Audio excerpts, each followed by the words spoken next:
life throws us curveballs, spin balls, and bouncers. And it keeps surprising us at every juncture in life. Contradictions and similarities both creates problems. Sometimes we see with this business venture, another business venture. Both are similar. They are not contradicting. Yet I have to make one decision which is good for me. Paradox of, let us see, if I say, I always speak the lie. How do you understand that? That's a famous paradoxical statement through the millennia. How to trust a person who says, I speak lie all the time? He's at least being truthful in saying that I am lying, but is he lying or is he truthful? Now, this is just one of the extreme examples. But when someone says, I love you, before marriage situations, or somebody who is trying to just seduce you, make use you, take advantage of you and uses all sorts of flowery language, how do you sail through such so-called I love you moments, which often results in I used you? So, heart always comes. Heart gives you signals, always. Be careful. Even before your mind decides, mind becomes passionate at moments, mind remains logical and says, okay, suppose so-and-so is telling me I love you. And I go with that. What wrong can happen to me anyway? But you don't know the consequences of later. So one has to weigh it out, and heart is the only place from where we get the truest signal to do it or not to do it. See. Often we are lost between the voice of the heart, our conscience, and the logical reasoning mind. Whenever there is justifiable decision that yes, this is the right way to do, or when things are happening naturally, heart doesn't give you any signal because it is all natural. Moment something goes wrong, it raises a flag. Your heart begins to beat faster, becomes heavier, and it tells you not to do it. See. So the signals of the heart are usually for the things which are not conducive to our overall progress. Let me explain to you a bit better. Let's see, when my eyes are seeing well, ears are hearing well, my heart doesn't give me any signal because that's what it should happen. It is natural. But the moment something goes wrong, you become aware of it. Now it's time to go to a doctor. So heart gives you the signals most prominently when things are going unnatural. So paradoxically speaking, heart plays a biggest role perhaps in sailing through such apparently contradictory or apparently similar situations. Thank you. Thank you. In what ways does the integration of spiritual and scientific inquiry in heartfulness contribute to resolving the inherent contradictions in our understanding of the world? See, often people ask, how do you prove that such and such a process is physiologically, biologically, neurologically and spiritually helpful. Often we have been saying it's my own personal experience. And this personal experience or certain statements, we take them with a pinch of salt. Because every person following their own path,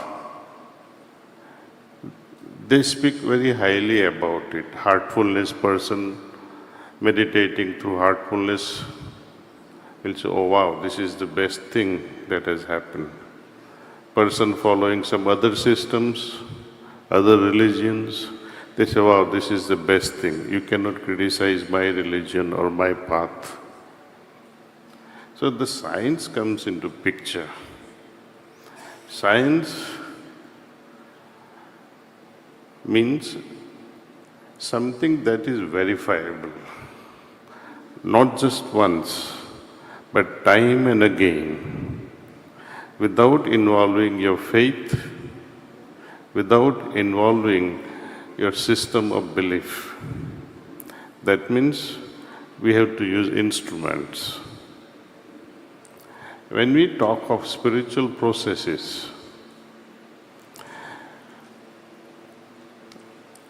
we often say it is all about shifting your consciousness.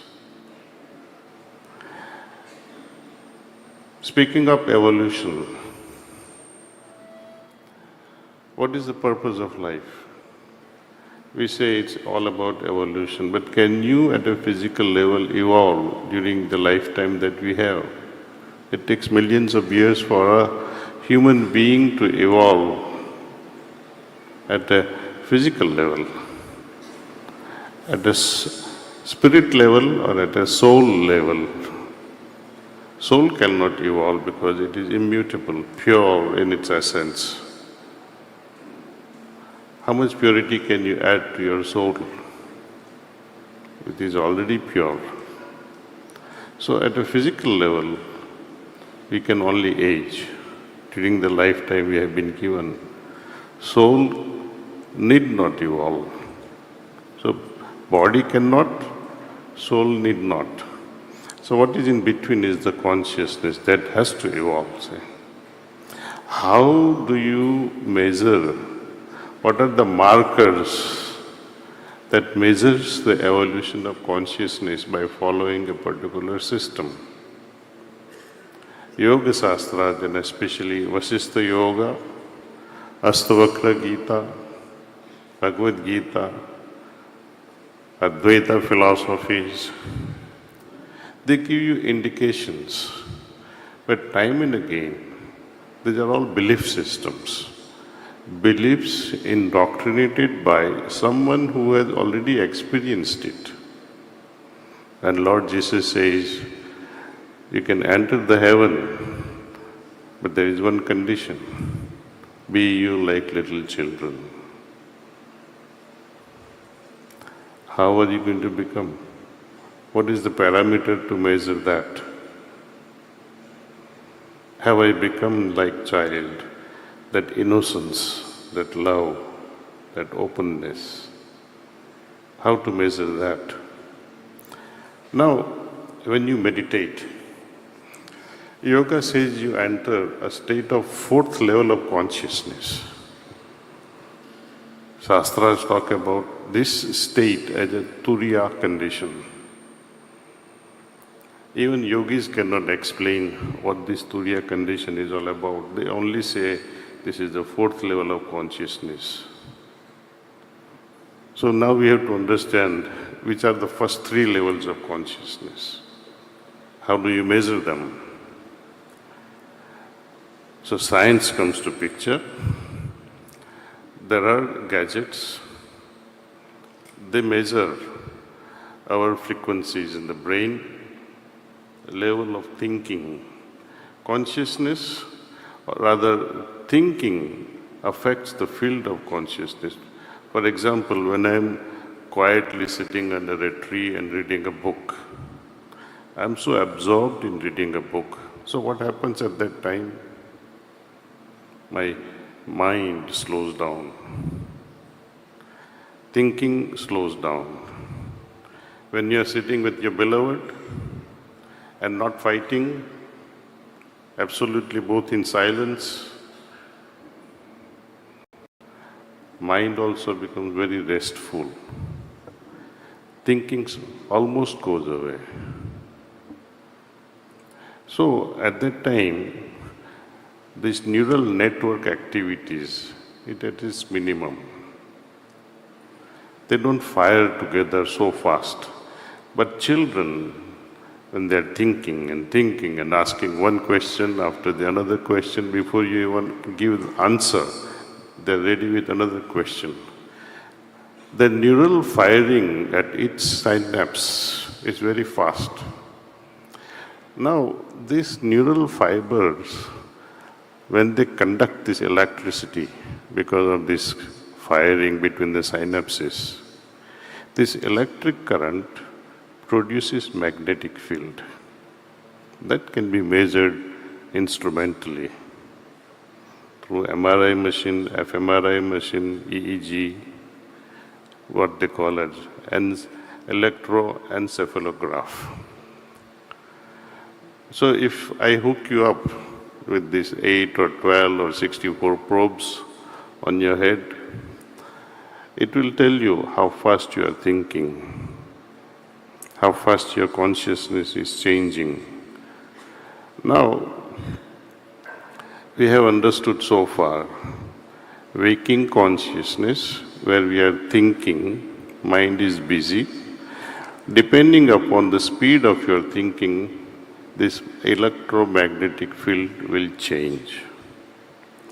When we are about to go to sleep, what happens? Thinking slows down a bit. In a dream state, in REM state, again, the numbers of these waves that were being produced while thinking, let us say at that time, generally it's 20 to 40 megahertz per second. But just about to go to sleep, it slows down to 10 to 15 perhaps. And when you are in deep sleep state, it comes down to 3 to 5 hertz per second. So we have understood so far 3 levels of consciousness. When we are awake, about to go to sleep in REM state, and the third level is deep sleep state, where it is 3 to 5 hertz per second. You are totally gone, unaware of the surrounding. That is a deep sleep state.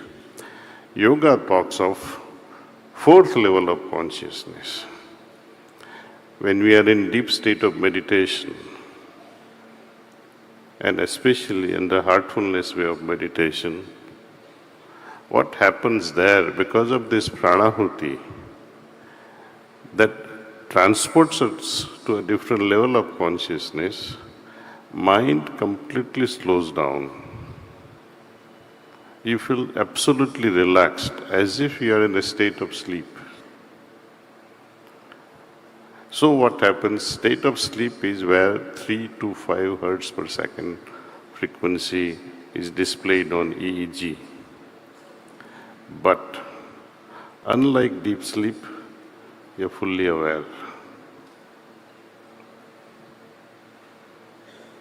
And there is 5th level of consciousness, which is known as Turiyatit condition, which is very rare, very, very rare state of mind, where even while working, unlike meditating, it is easy to go into that Turiya state during meditation.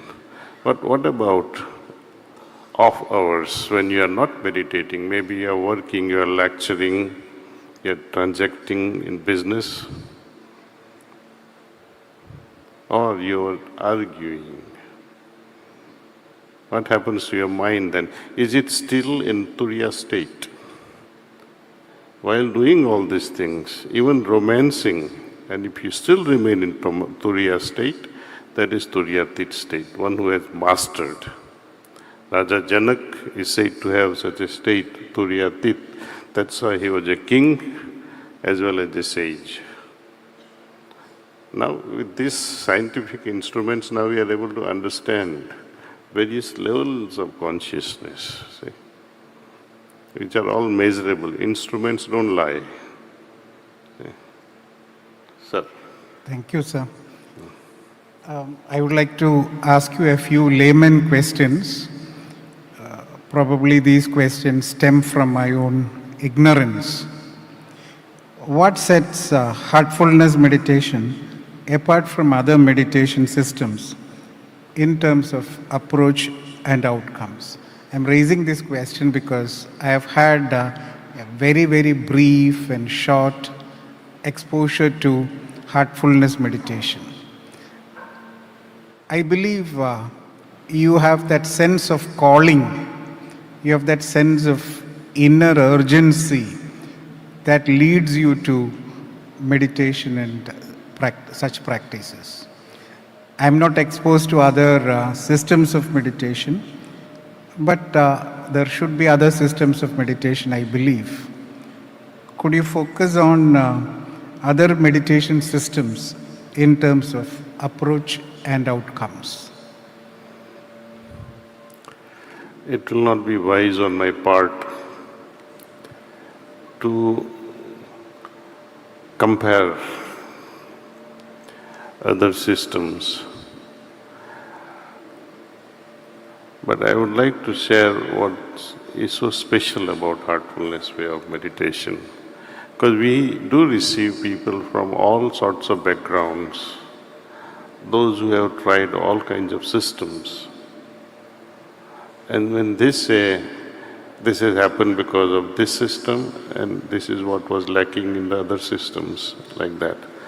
So it will not be nice to highlight the defects of the other system, but I would like to highlight what is so special about this system. When I was sharing with you in the morning the definition of dhyan, di plus yan, di means wisdom, not just ordinary wisdom, but the ultimate wisdom. And yan means a vehicle or the process that lifts us to that ultimate wisdom. Vehicle is there, process is there. Like if you follow this meditation of heartfulness, it's a process. But what energizes this process is pranahuti. The fuel for this vehicle is pranahuti. What is pranahuti? Pranahuti is, I would like to put it as Adi Sakti. Adi means original. Original in what way? Adi, well understood as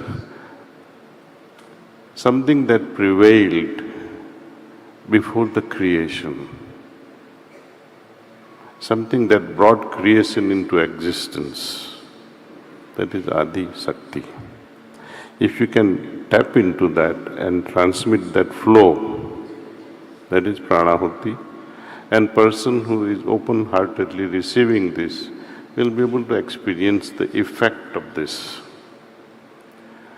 Another way of understanding this pranahuti is, just as we have nourishment at a physical level, we take balanced diet to maintain this physical structure, we have various schedules of exercises. What else? Next sarira is sukshma sarira, subtle. We enrich our minds. We enrich our minds through education, interacting with our elders, teachers and professors, guides. And this is how we enrich our mind. Question remains, how are we going to enrich our soul? What is the food for the soul? It is precisely this. In one of the Upanishads, it is said, just as there is annasya annam, there is manasya manam, meaning annasya annam that nourishes annamaya kosh, manasya manam, one that nourishes manomaya and vijnanmaya kosha. Like that, pranasya pranaha, that nourishes our prana, our vital body. The soul, the causal body itself. And that changes our life. Day after day, when we receive this pranahuti, the Adi Shakti, we are able to get transported to the extent we allow our consciousness to fly. How flexible your preparedness is, how openness you are in transforming yourself. So it works with us at our level. That day you say, I don't want to meditate. Adi Shakti is not going to give you a headache. As long as we remain open-hearted and ready to learn, ready to become and be,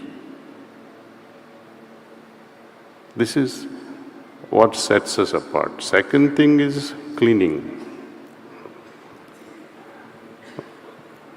I have to give one small example. What is there to be cleaned in us? Our upbringing, the impressions we gather from the society. For one example is this: religious indoctrination that makes you hate. We have seen that often. Under the name of religion, more human beings are killed than any other cause. Forget the killing, but the amount of hatred that is there because of this. These are all indoctrinations. The way we eat, what we eat, these are also indoctrinations. The kinds of books you like, kind of jewelries you like, kinds of clothes you like, is because of our pre-exposures, likes and dislikes. Because of these likes and dislikes, we gravitate towards certain things.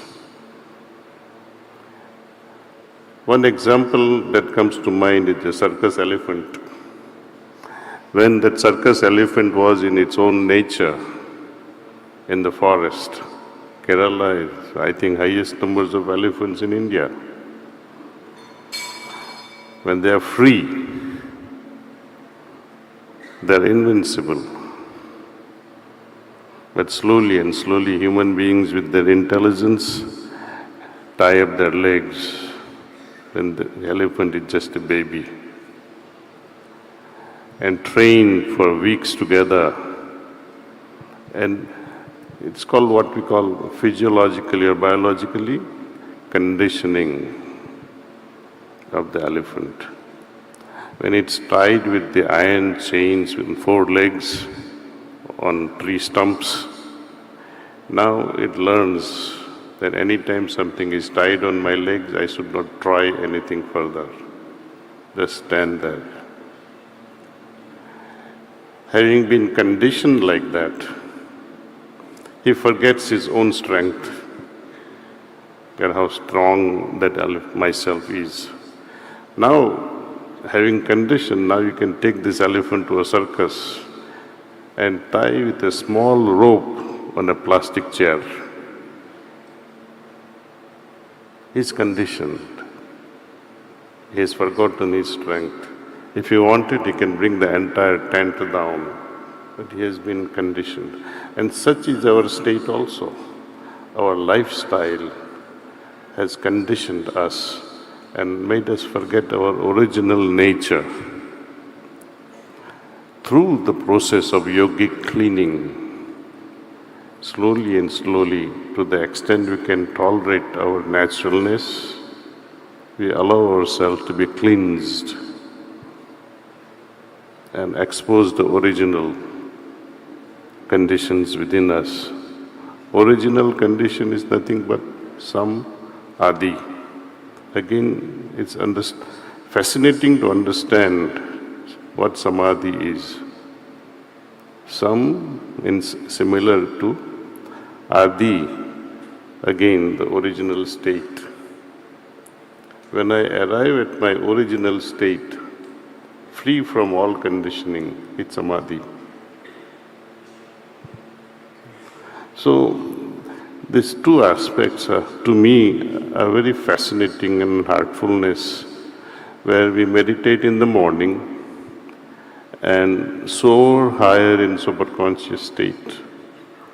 Through the cleaning process in the evening, we dive deeper in our subconscious. So what happens now? In the words of Swami Vivekananda, he said, all spiritual practices, if they are true to their words, should be able to expand the consciousness of a person.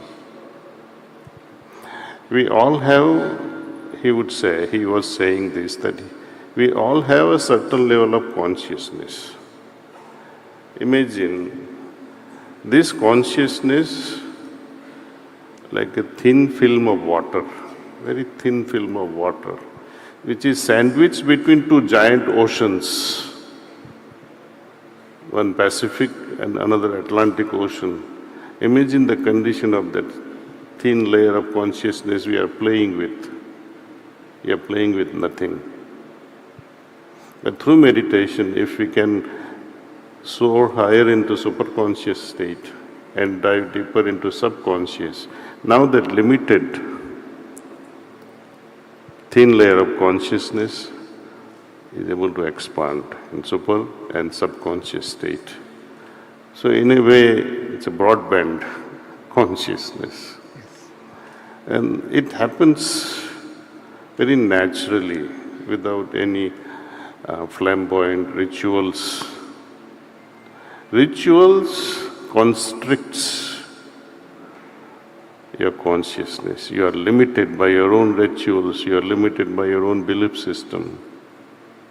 It again and again reinforces and makes you very narrow-minded.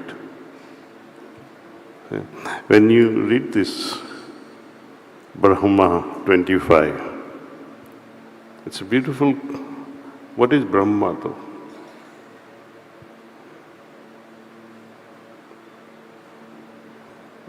It's worth understanding what is Brahma.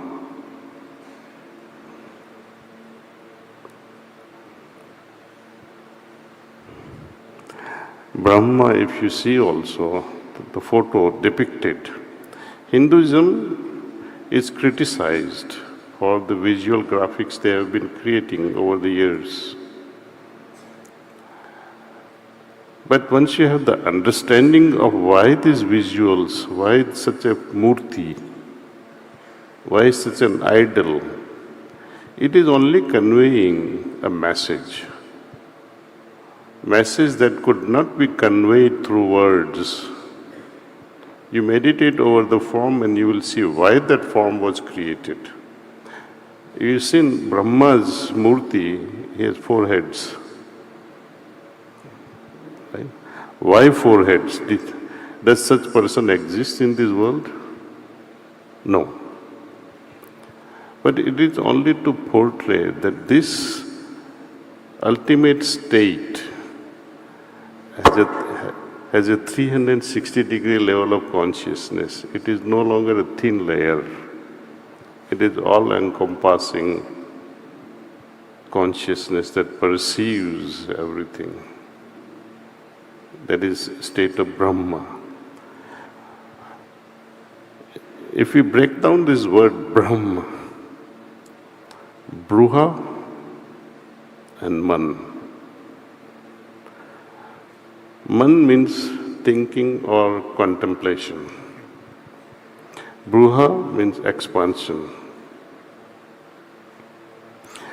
So, when we as an individual contemplate and also expand my consciousness, now you have attained the state of Brahman. You are akin to Brahma. These are various states, not an individual person.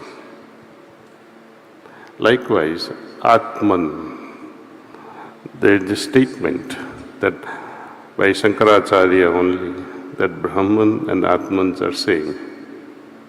Advaita, they are not two, they are same. But when it is like in physics, quantum theory is there, particle behaving like waves, sometimes when you are observing, and particles behaving as particles. It depends on the situation. It can behave both. Atman can behave also Brahma.